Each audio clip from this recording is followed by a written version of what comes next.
അപ്പൊ സുജി ചേച്ചി സത്യത്തിൽ എങ്ങനെയാ ഈ ഒരു ഫീൽഡിലേക്ക് വന്നത്? കാരണം ഒരു ടീച്ചറായിരുന്നു, അപ്പൊ നമുക്ക് ഇത്രയും വലിയ എന്താ പറയാ ലോക വിവരം ഒന്നും ഉണ്ടാവണം എന്ന് നിർബന്ധമില്ല.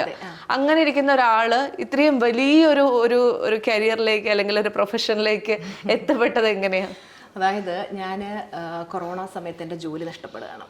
ജോലി നഷ്ടപ്പെട്ട് അതിലേക്ക് വരുമ്പോഴത്തേക്ക് എനിക്കൊരു പിന്നെ കൊറോണ സമയത്തിന് മുന്നേ തന്നെ ഒരു ജോലിസിനെ കണ്ടപ്പോൾ എൻ്റെ അടുത്ത് പറഞ്ഞു, നിങ്ങൾക്ക് ഭയങ്കര കഷ്ടകാലം വരാൻ പോവാണ്, നിങ്ങൾക്ക് നിങ്ങളുടെ ജോലി നഷ്ടപ്പെടും, നിങ്ങൾക്ക് വലിയൊരു അസുഖം വരാൻ പോവാന്നൊക്കെ പറഞ്ഞു. സ്വാഭാവികമായിട്ടും നമ്മൾ ജോലിസന്മാരെ കാണുമ്പോൾ നമ്മുടെ സബ് കോൺഷ്യസ് മൈൻഡ് ഓപ്പൺ ആയിരിക്കും. ഇവർ പറയുന്ന കാര്യങ്ങൾ നമ്മുടെ മനസ്സിലേക്ക് കയറിപ്പോ.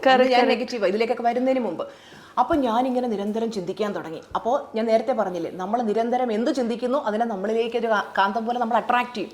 സ്വാഭാവികമായിട്ടും എൻ്റെ ജോലി നഷ്ടപ്പെട്ടു. ജോലി നഷ്ടപ്പെട്ടു. ആ ഒരു ഷോക്കിൽ ഒരു വലിയ ഹെൽത്ത് ഇഷ്യൂ വന്നു. നെർവ് കംപ്രഷൻ എന്ന് പറയുന്ന നട്ടലിനുണ്ടാകുന്ന ഒരു അവസ്ഥ. ഞാനൊരു പിന്നെ ഈ ഒരു ഷേപ്പിൽ, നമ്മളൊരു അരിവാളിൻ്റെ ഷേപ്പിൽ ഞാൻ വളഞ്ഞായിരുന്നു നടന്നുകൊണ്ടിരുന്നത്. എനിക്ക് നൂന്ന് നടക്കാനൊക്കത്തില്ല. ചില അമ്മൂമ്മമാർ നടുവളം ഇങ്ങനെ നടക്കില്ല. ആ ലെവലിൽ ഞാൻ ആയിപ്പോയി.